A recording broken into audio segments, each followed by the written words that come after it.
Mais coucou! J'espère que tu t'aimes. Oui, on change entre en matière, parce que tout est passager. Que tu t'aimes indépendamment de ce que tu expérimentes. Il faut que tu saches vraiment que tout est passager et que tu peux tout observer depuis un espace de neutralité quand tu arrêtes de poser un jugement sur l'expérience qui est proposée et quand tu arrêtes aussi et surtout de te raconter une histoire. Voilà, c'est intéressant, c'est ça que je vais déposer aujourd'hui. Il faut que tu comprennes qu'effectivement, tu es un être spirituel venu à t'incarner dans la matière, ça c'est un fait. Que tu es traversé en permanence par un courant électromagnétique et que tu as une conscience et que tu es la conscience et que ton corps est dans la conscience et ce n'est pas l'inverse. Et que toi tu as un pouvoir magique, c'est que tu as un pouvoir de concentration, un pouvoir d'attention.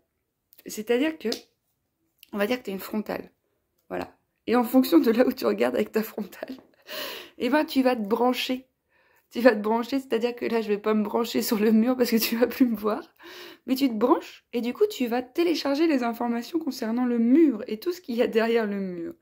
Donc vraiment, en fait, notre pouvoir, il est là dans où est-ce que tu décides de te brancher. Et en fait, ce qui serait intéressant de faire comme mouvement, c'est ça, regarde. De te brancher à tout corazon. Parce qu'en fait, il faut que tu saches que tout est énergie, tout est vibration, ça on le sait. Et puis, indépendamment de ça, tout est dans l'attention, dans l'énergie que tu y mets. Je ne sais pas si tu as déjà expérimenté le... Tu peux entendre de la bouche de quelqu'un je t'aime ». Et tu sens qu'énergétiquement, c'est complètement faux. Tu sens qu'il n'y a pas de substance.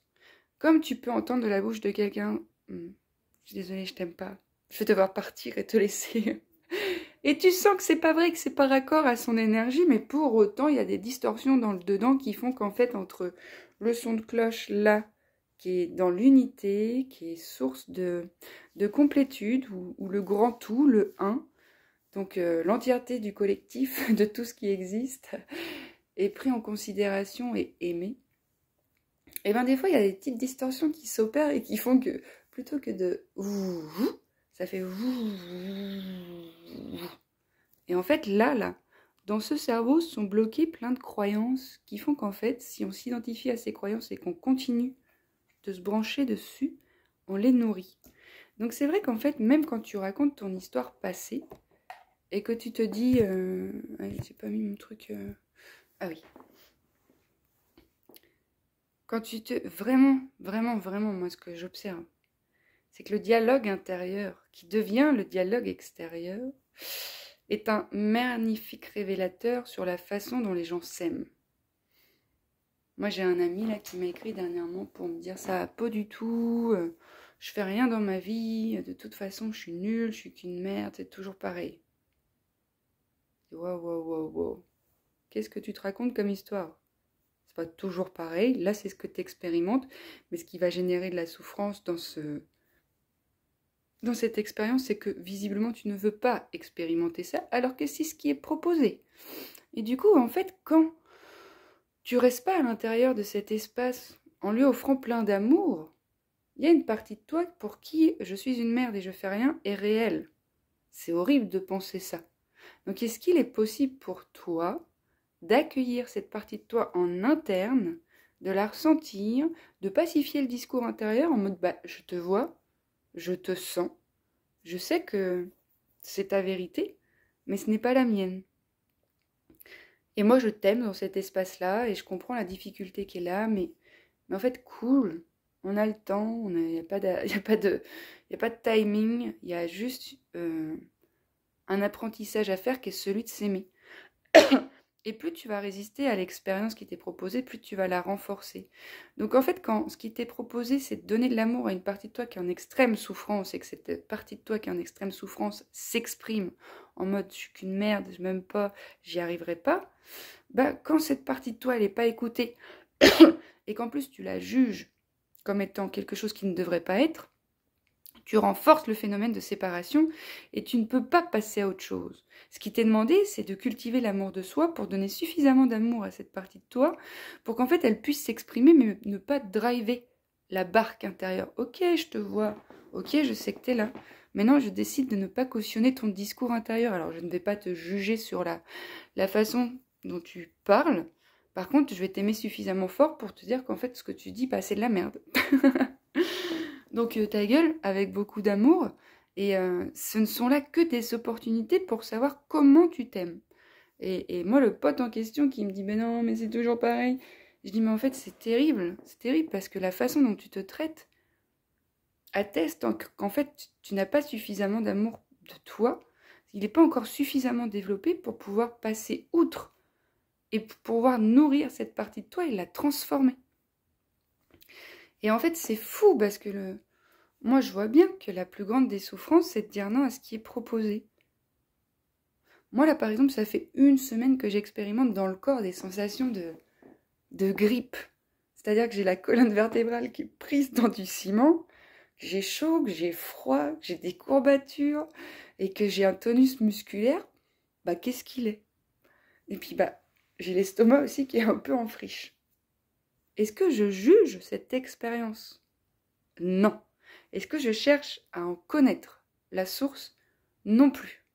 Est-ce que par contre, j'accepte pleinement ce qui est et je m'offre concrètement parlant des outils, des pratiques dans le quotidien qui soutiennent tout le processus, à savoir le vivant, mais ça indépendamment des contractions que je vis dans mon corps, dans tous les jours, je tente au mieux d'offrir à mon corps, à mon être, un terreau qui va bien.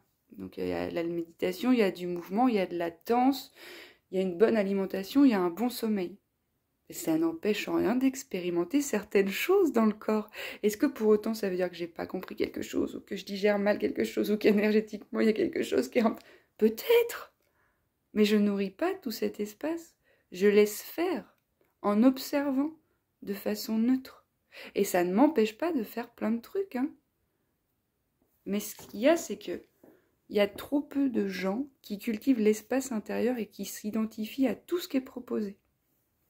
Il y en a plein à ma place là qui seraient déjà allés voir le médecin, qui auraient pris des cachetons, qui auraient dit mais t'es malade, et de par le discours qui se serait conditionné, hein, parce que t'es malade ça porte une vibration, c'est associé à toute une croyance collective que quand t'es malade, bah t'es au lit, t'as de la fièvre, t'as un docteur, t'es pas bien. Donc dès lors que tu dis que t'es malade, tu te branches sur ce truc qui existe indépendamment de ta volonté, hein. Et c'est pour ça qu'il faut reprogrammer tout ça et prendre le contrôle de son esprit et puis être sûr que chaque pensée que tu nourris, tu le fais consciemment, tu vois. Et en fait, bien souvent, tout le monde se fait embarquer par un quotidien dans lequel il n'y a jamais d'espace pour se rencontrer. On est tout le temps en réaction, tout le temps. Si j'ai ça qui m'arrive, c'est pas juste de toute façon, ça devait pas arriver comme ça, puis c'est toujours pareil, et puis la société, et puis... t'es là, mais man, je vis dans le même monde que toi, pourquoi je vis pas la même réalité que toi? Pourquoi moi je trouve que la vie elle est miraculeuse alors que toi tu trouves que la vie c'est de la merde? Il y a quelque chose qui change. Alors sans parler de moi, on est plein à penser que la vie est un miracle et qu'il y a plein de choses magnifiques qui se passent et qu'il y a plein de beauté, comme il y en a beaucoup qui pensent l'inverse. Fait qu'effectivement, c'est pas ce que je veux dire par là, c'est que c'est pas réservé à une élite de voir que la vie est un miracle. Mais pour ce faire, il faut cultiver à l'intérieur de soi suffisamment d'espace pour que quand nous est proposé certaines expériences, on puisse être en capacité de se dire attends, ça je sais en fait, je sais. Comment je sais? Parce que j'ai acquis la connaissance qu'en fait les histoires que je me raconte ne sont que des histoires qui sont en boucle dans mon cerveau et que je peux, de par certaines pratiques, descendre dans un espace autre et créer de la distance entre ce que je me raconte et ce que j'alimente. En fait, les amis, il suffit d'acquérir la connaissance. Comment acquiert-on la connaissance? Par l'expérience directe. Tu vois, tu peux expérimenter la connaissance, mais sans expérience directe. Ça s'appelle la philosophie. Tu peux expérimenter l'expérience directe, mais sans connaissance, ça s'appelle l'ignorance. Et donc pour autant, la connaissance associée à l'expérience directe qui fait que tu vas concentrer ton énergie en fonction de ta connaissance et de ce que tu souhaites expérimenter, dans l'expérience directe, tu vas voir que tu vas cultiver ton être-té, ta dimension spirituelle et qu'il y a quelque chose en toi qui va pouvoir prendre le relais qui s'appelle ton être. ton être et non pas ton personnage, ta personne, ta personnalité. Mais en fait, c'est tellement courageux, ça demande une dissolution complète de la personnalité, ça demande une volonté de ne plus rien contrôler du tout, une acceptation totale de ce qui est, tu vois. Tout en gardant le focus sur des espaces que tu vas mettre en place concrètement dans la matière pour soutenir ce processus. J'essaie de trouver une analogie en même temps que je te parle, parce que tu diras, attends, tu viens de dire qu'il fallait rien faire et en même temps il faut faire ça. C'est-à-dire que si tu veux prendre soin de ta voiture, et qu'en fait à chaque fois tu roules avec le frein à main, du gasoil alors que c'est une essence, en deuxième à 80, il y a fort à parier que ta voiture, tu ne lui rendes pas le plus grand des services et qu'en en contrepartie, ben, elle se détériore et du coup tu te retrouves desservi par ce véhicule qui pourtant pourrait t'emmener mais dans des endroits incroyablement magnifiques, tu vois. Et ben là c'est pareil en fait, indépendamment de la voiture qui est ce véhicule corporel, tu peux en prendre soin pour qu'il y ait autre chose qui puisse se dévoiler, un entretien, une hygiène, une cohésion, une cohérence entre le chauffeur et la voiture en fait. Mais là j'observe que trop peu de voitures sont j'allais dire sont pris soin, mais trop peu de chauffeurs prennent soin de leur voiture, c'est ça. Et en fait c'est parce qu'il y a un réel manque de connaissances sur qui nous sommes vraiment dans cette dimension spirituelle de nos êtres. Nous sommes des êtres humain. C'est-à-dire qu'effectivement, on comprend bien que dans être, il y a quelque chose qui est bien plus spirituel, associé à cette dimension subtile, à cette source universelle depuis laquelle nous sommes tous une seule et même chose et interconnectés, et dans lequel il n'y a pas de séparation, il n'y a pas de jugement, il n'y a que des expériences, il y a du mouvement, il y a de l'impermanence, les lois universelles. Et de l'autre côté, il y a le petit humain qui se goûte dans la carnation avec toutes les petites histoires qu'il se raconte qu'il a vécues et qui continuent à tourner en boucle dans sa tête pour se condamner. Et du coup, il fait beaucoup de stress, d'anxiété, et puis du coup, sa vie sombre, et puis après, il y a des médicaments, après... Et c'est ok d'en arriver là, mais n'en demeure pas moins qu'il faut prendre conscience que tant qu'on ne cultive pas avec l'humain la dimension de l'être, tant qu'on ne laisse pas de l'espace, en fait, à cet être pour retrouver l'équilibre, la vie n'est que déséquilibre. Mais quoi de mieux que d'expérimenter le déséquilibre pour se ramener à l'équilibre?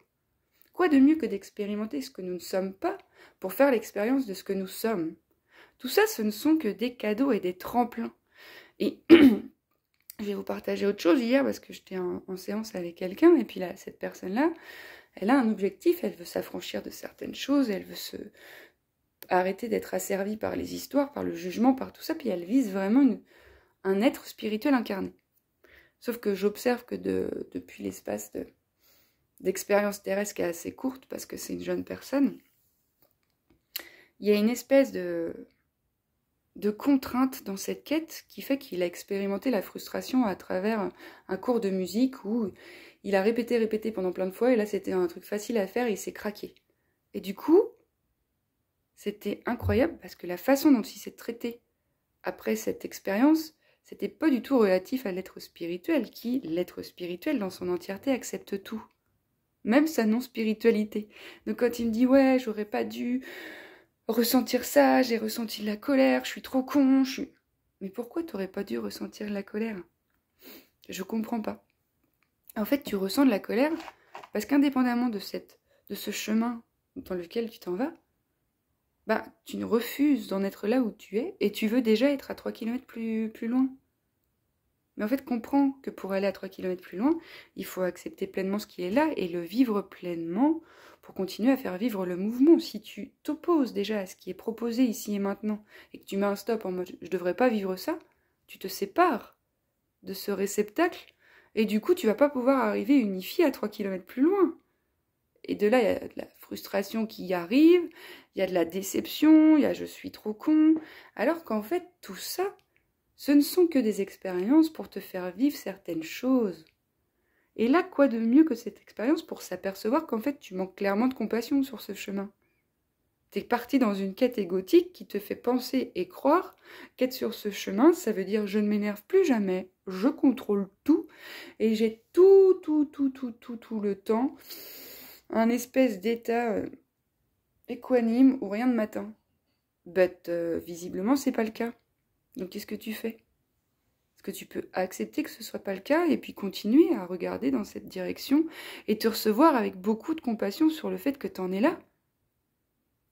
Comprenez que même si c'est immatériel, le fait que nous soyons déconnectés de nos êtres spirituels, c'est vraiment un carnage dans la matière parce qu'il y a beaucoup de séparation. Comprenez que même si c'est invisible, c'est du même acabit que si tu avais la jambe cassée et que tu te demandais de courir un marathon demain. D'assiste pas possible, mon ami. Va falloir réparer, va falloir prendre conscience de cette fracture, de cette blessure. Va falloir prendre soin, réparer, aimer. Aimer, c'est-à-dire que si j'ai mal à la jambe, je ne me barre pas dans la forêt le lendemain parce que c'est bien de prendre de l'air et tout ça. Non, j'ai mal, je ne peux pas marcher. Est-ce que je peux accepter cette immobilité-là? Et tant que tu résistes à ce qui est proposé, tu renforces. Tant que tu vas marcher alors que ta jambe est cassée, dans l'espace-temps, tu vas prolonger ton délai, quoi. Mais prends le temps de venir penser ta blessure. Et ça, c'est en créant de l'espace pour que ta blessure puisse se restaurer. C'est pas dans le mouvement, c'est dans cet espace qu'on appelle la méditation. On a un pouvoir de régénération incroyable dans le corps qui guérit toutes les blessures, qui guérit tous les cancers, pour peu qu'on ait la connaissance qu'un cancer, c'est aussi un conglomérat d'émotions stagnées qui a cristallisé, qui commence à putrifier le dedans et qui va se déverser dans le corps physique et qui va t'alerter, qui est quelque chose qui sert. Cancer, ça sert, man, là, ça sert. Alors après, t'as deux choix. Ça sert, ou ça sert, je m'expand et je me sers de ce tremplin pour me poser des questions, puis revenir au dedans et savoir ce qui se goûte. Est-ce que, dans ma vie, les actions que je pose dans mon quotidien sont en cohérence avec ce que je veux expérimenter? Autrement dit, si je veux un pain au chocolat, est-ce que c'est cohérent d'aller chez la fleuriste? Ben oui, mais tout le monde va chez la fleuriste, et puis de toute façon, il y avait une déviation, et puis la boulangerie, elle était fermée, du coup, je me retrouve chez la fleuriste, il n'y a pas de pain au chocolat, mais c'est dégueulasse. Mais man, t'es chez le fleuriste, qu'est-ce que tu veux que te donne un pain au chocolat? Et si la boulangerie était fermée, est-ce que tu peux prendre ton mal en patience, et puis, peut-être, aller voir autre part? Mais en fait, ce que j'observe, et ce qui me fait faire aussi ces vidéos qui sont source de partage et qui, j'espère, vous permettent de faire des prises de conscience, c'est que c'est incroyable la violence avec laquelle on se traite. On dit tout le temps non à ce qu'on est en train d'expérimenter parce qu'on a arrêté une version de nous qui n'existe d'ailleurs absolument pas, hein. Mais parce que c'est explicable, j'en conviens, depuis les blessures de l'enfance où on t'a dit ne sois pas qui tu es. Ok, on était enfant, on n'avait pas le choix. Maintenant, on est adulte. Qu'est-ce qu'on veut expérimenter? Et si tu ne sais pas où tu vas dans le chemin professionnel, où est-ce que tu veux habiter, patati patata, qu'est-ce que tu veux expérimenter là, ici, maintenant? La paix, la joie. Ok, qu'est-ce qui fait paix, qu'est-ce qui fait joie? Je sais pas. Non, c'est pas une réponse. Réfléchis. Qu'est-ce qui fait paix? Pardon. Si ce qui t'apporte de la paix, c'est d'arrêter de penser, arrête de penser. Oui, mais je sais pas faire. Mais apprends à te concentrer dans un espace de neutralité. Regarde tu peux pas regarder ce bâtonnet d'encens. Regarde-le. Pendant 5 minutes, prends ce rendez-vous avec toi. Et aie conscience que tout ce qui va te permettre d'expérimenter quelque chose de différent, ça va rentrer en résistance avec ton cerveau, avec ton petit mode bêta là qui s'excite et toutes les histoires qui se racontent comme quoi t'as autre chose à foutre, que tu devrais pas être là en train de regarder l'encens alors qu'il y en a qui taffent, alors qu'il y a ton compagnon qui fait ça, il y a ta femme qui fait ça, qu'il y a tes enfants qui font ça, et puis toi t'en es là à regarder ça. Et ouais, c'est ça qui se goûte actuellement pour toi. C'est te concentrer et revenir dans ton centre et arrêter de te fuir en permanence. Et j'avoue, c'est Carl Jung qui disait ça, alors je vais paraphraser parce que je n'ai pas la citation exacte, c'est tellement un travail impopulaire, c'est-à-dire que dans le peuple, c'est quelque chose qui n'a pas été rendu public, comme quoi c'est le chemin pour se libérer, cette rencontre avec soi, ce retour à l'intérieur, et tout est fait pour nous pousser vers l'extérieur. Mais heureusement qu'on a été poussé à l'extérieur pour se saisir actuellement qu'en fait, à l'extérieur, c'est foireux. C'est cadeau. Alors, soit tu incrimines et tu continues séparation, soit tu dis merci puis tu fais retour. Donc, Carl Jung disait, oui, qu'effectivement, il y a très peu qui voulaient faire ce travail de retour à soi parce que finalement, c'est d'une simplicité incroyable. Mais en plus de ça, c'est qu'en fait, tu deviens personne. Tu ne deviens pas quelqu'un qui réussit selon les critères d'une société complètement malade. C'est complètement désintéressé.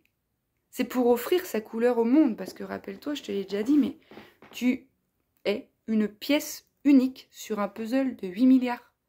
Si tu n'épouses pas ta forme, si tu ne prends pas la responsabilité sur ce que tu es venu offrir au monde, si tu ne prends pas la responsabilité sur ce travail intérieur qui est plutôt un travail de dépouillement et de retour à soi, et de libération, et de conscientisation, et de discipline, et de rigueur, et de volonté, la pièce dont nous avons besoin pour compléter le grand tout est absente. Et donc, le grand tout ne peut être. Pour autant, cette pièce est déjà là en toi. Tu es venu au monde avec cette pièce. J'en conviens qu'on a tous essuyé des distorsions. Mais à un moment donné, il faut savoir où est-ce que tu mets ton focus. Est-ce que tu le mets sur l'histoire que tu as vécue? Il faut que tu saches que dès lors que tu racontes l'histoire, tu te branches dessus. Dès lors que tu te branches dessus, tu lui donnes ton énergie. Dès lors que tu lui donnes ton énergie, tu la crées dans la matière. Dès lors que tu la crées dans la matière, tu l'expérimentes. Dès lors que tu l'expérimentes, tu la crois réelle. Tu la crois réelle, tu te renforces. Tu continues à te brancher dessus. Alors qu'en vrai, discipliner son petit cerveau, ça s'apprend. Ça demande de la rigueur, de la répétition et un engagement. Mais pose-toi la question, que veux-tu expérimenter, mon ami ? Et j'entends, non, mais c'est pas pour moi je peux pas, moi c'est pire, moi j'ai vécu des trucs. Ok. Je suis désolée de te le dire, man, mais des témoignages de personnes qui ont vécu des vies qui sont encore plus pourries que la tienne, il y en a des milliers sur Internet qui ont réussi à se transformer pleinement. Qu'est-ce qu'elles ont fait, ces personnes ? Elles ont utilisé le pouvoir incroyable de l'esprit, de cette énergie qui peut se brancher n'importe où. Tu peux brancher n'importe où. Et là, quand tu te branches ici, là, dans ce champ de possibles illimité et que tu nourris une version de toi que tu veux voir advenir, bah tu l'as créée en fait. Mais en fait, où est-ce que tu mets ton attention? Là où tu mets ton attention, c'est comme un arrosoir. Là où tu arroses, tu hydrates. Là où tu hydrates, tu permets la croissance. Tu peux planter plein de graines si tu les arroses pas, que tu les nourris pas, que tu t'en occupes pas. Mais rien. Alors, facile de dire, bah oui, mais moi je voudrais faire ça, mais ça marche pas. Mais qu'est-ce que tu fais pour que ça marche? Concrètement, qu'est-ce que tu fais pour que ça marche? Et la notion d'effort dans cette société où le temps a été écrasé et que tout doit être dans l'immédiateté a complètement disparu. A complètement disparu. Maintenant, tu veux un truc, tu prends ton téléphone, 2 jours après, tu le reçois chez toi. Mais force est de constater qu'il n'y a aucun bien matériel qui pourra combler ce vide interne qui n'est qu'un vide de toi-même. Donc est-il possible de faire retour dans le royaume, dans ton royaume? Qu'est-ce que tu ressens? Qu'est-ce que tu te racontes? Et c'est toute une reprogrammation, et je te garantis que c'est relou pour tout le monde, dans le sens où l'apprentissage, il est le même pour tout le monde. Je veux dire, tu as appris à marcher, tu as appris à conduire, tu t'es pas dit je veux conduire et boum, je sais conduire. Tu es passé dans l'expérience directe et de la connaissance. Donc maintenant, il y a suffisamment de ressources sur Internet. Le docteur Joe Dispenza, c'est une source incroyable de savoir et de connaissances, où il crédibilise tout ce que je te parle là de par des approches scientifiques, à travers des recherches qui ont été faites et qui montrent maintenant à travers cette science quantique. Alors, j'ai pas l'impression que je fais partie de celle qui a besoin de preuves. N'en demeure pas moins qu'il y en a plein pour qui c'est le cas. Et du coup, c'est intéressant de voir pourquoi les gens ne regardent pas ça en fait. Pourquoi? Je te crois pas. Mais mince, ce que je te dis, t'as même pas besoin de le croire, c'est que c'est prouvé. Et en fait, c'est que la remise en question est tellement compliquée pour des personnes qui se sont créées des personnages entiers, des vies entières sur une illusion. Et si t'enlèves ça, il reste quoi? Bah ça fait flippette. Parce qu'il reste toi, et que tu l'as jamais vraiment rencontré, même si tu en saisis l'essence, parce qu'en fait, c'est ta source originelle. Et que tu sens, à chaque fois que tu t'es décalé de cette source, c'est quelqu'un, à l'intérieur de toi, quelque chose qui t'a dit, mince, c'est pas ce qu'il y a à faire, mais fais, apprends. Tu sais que plus tard, on se retrouvera. Fais ton expérience, mon grand, it's alright. Et ce truc qui regarde et qui laisse faire, c'est un amour inconditionnel qui est là en permanence et qui autorise tout. Qui autorise tout. Pour peu que tu concentres et que tu cultives cet espace, en fait, alors moi c'est ça que j'observe, c'est que, imagine, chacun des êtres humains est une maison. Mais j'ai l'impression que dans les maisons, il n'y a pas de fenêtres, il n'y a pas de portes, c'est-à-dire qu'il y a des ouvertures, mais il n'y a pas les menuiseries. Et en fait, dès lors qu'à l'extérieur, ça souffle, ça vente, il pleut, ou quoi qu'est-ce, l'intérieur se fait percuter par l'extérieur, parce que c'est grand ouvert. Faut apprendre à faire retour et fermer. Faut mettre des menuiseries, faut poser des limites, faut apprendre à se connaître, à se reconnaître. Faut mettre un sas avant la porte d'entrée pour être sûr que la personne qui arrive, quand elle arrive, t'aies la possibilité de dire « Man, no way, tu rentres pas, tu restes dans le sas si tu le souhaites, parce qu'il pleut du feu de Dieu et que j'ai pas envie de te voir dehors trempé, mais tu rentres pas chez moi. » Ben non, pas dans cet état d'être-là. Hein. Donc voilà, c'est comment cultiver, encore une fois, au quotidien, ces espaces de retournement, ces espaces de concentration, ces espaces où tu nourris autre chose. Voilà, plus je vous parle et plus je sens mon chakra du cœur s'ouvrir. C'est beau. Merci pour ça. Donc voilà, c'est peut-être ça là-dessus que je vais terminer, c'est que le maître, il se trouve ici. Et moi, j'ai mon cœur qui vibre parce que je suis sur mon axe quand je fais ces partages-là. Ça sort tout seul. J'ai pas appuyé sur lecture en me disant qu'est-ce que je vais aborder. D'ailleurs, je sais même pas comment je vais appeler cette vidéo parce que j'ai l'impression que j'ai abordé plusieurs choses. Ah, je vais peut-être l'appeler attention avec ton discours intérieur. Ah bah, je suis émue, dis donc. Attention avec ton discours. Ton discours intérieur, c'est l'IT le plus puissant. Si tu dis que je suis qu'une merde, tu vas expérimenter ça. Pourquoi tu te dis que t'es qu'une merde? Peut-être que ton passé t'a conditionné là-dessus, mais ici et maintenant, tu peux arrêter de te dire t'es qu'une merde. Tu peux dire je suis la plus belle merveille du monde. T'es pas obligé d'y croire dans l'instant premier parce que ton cerveau, il fait pas la différence. Comme quand tu te réveilles, tu souris. Ton cerveau, il fait pas la différence si t'es en train de vivre un moment de joie et de partage ou pas. Et du coup, quand tu souris, ça informe le cerveau qu'il y a les muscles qui se sont contractés. Ah, c'est le sourire. Ah, dis donc, je dois être bien. Ah, je vais sécréter des hormones du bien-être. Et du coup, c'est donnant-donnant. Mais c'est pas le cerveau que tu reprogrammes directement en disant « donne-moi un shoot d'hormones ». C'est le corps à travers la connaissance, en fait. Si tu sais pas que ton cerveau, il sécrète ça quand il fait ça, bah tu fais pas ça. Maintenant que tu le sais, bah tu peux peut-être sourire la prochaine fois que tu seras en voiture. Quand tu lis un livre, mets un crayon dans ta bouche. Pas pour sourire en mode « je suis content de lire un livre », pour informer le cerveau qu'il est en capacité, qu'il est dans un terreau où il peut générer des hormones qui vont te faire du bien. Et tout ça, ça passe par la connaissance. Bon, voilà. Anyway, calme-toi, Nénette, it's gonna be alright. Ah ouais. Bon, je vous souhaite de tout cœur de faire retour à l'intérieur, de cultiver ces espaces. Je vous souhaite la volonté, la détermination et la puissance pour le faire. Tout le monde peut le faire. Tout le monde peut le faire. Vraiment. C'est accessible à tout le monde. T'as pas besoin de t'asseoir sous un arbre pendant 10 ans. Tu peux commencer ici, maintenant. Qu'est-ce que je me dis, là, ici, maintenant? Comment je me sens? Ok, c'est ok de faire l'expérience de ça. Et moi, quand je me réveille le matin et que j'ai l'impression de peser 3 tonnes, je me dis, bah, ah putain, encore ce matin, trop nul. Je me dis, ok. Eh ben, j'expérimente ça. Et j'observe ce que j'expérimente. Puis ça m'empêche pas de me mettre en mouvement, de faire de la musique, de danser, puis après c'est ok. Comme ça m'empêche pas de faire cette vidéo alors que dans mon ventre, c'est Fukushima mon gars. It's alright. N'attendez pas d'être au top ou d'être parfait selon une perception illusoire. Vous êtes parfait ici et maintenant. That's it.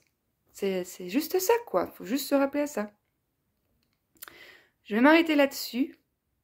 Je vous souhaite tout le bonheur du monde et que quelqu'un vous tende la main. Et pourquoi pas que ce serait vous. Ce serait vraiment, vraiment super bien. Allez, des bisous.